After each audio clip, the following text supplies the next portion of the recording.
maanta waxaan idiin wadaa qisa aad u xanuun badan. qisadana waxay ku saabsan tahay gabar Soomaaliyeed oo ku nool waddanka Sacuudiga.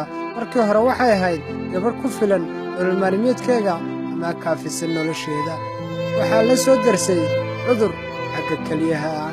gabadhani waxaa lagu dhahay mar ay dhakhtarrada u tagtay, gabadh yahay waxaad u baahan tahay in keliyaha lagaa beddelo.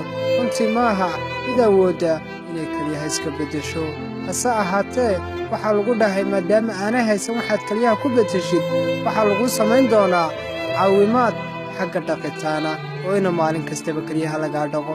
runtii gabadhani waxay ahayd mid nolol maalmeedkeeda ku filan oo shaqaysata. maalinba maalinta ka sii dambaysa xanuunkii waxa uu ku noqday mid ku soo siyaada. dhakhaatiirtu waxay ku dhaheen ma awoodno inaan wax kuu qabanno ama aanan ku caawinno.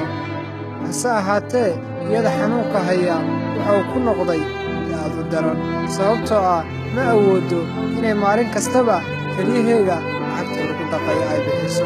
hadda waxa ay la jiran tahay xanuunka keliyaha. fadlan haddii aad tahay qof Soomaaliyeed ama qof muslina, fadlan gabadha soo caawi. haddii aanad caawin karayn, fadlan sheer dheh oo sii gaadhsii ummadda Soomaaliyeed si ay u caawiyaan.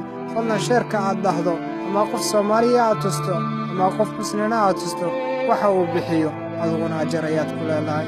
fadlan haddii aan Soomaali nahay, runtii waxaan arkaynaa gabadhan Soomaaliyeed dhibaatada ka muuqata.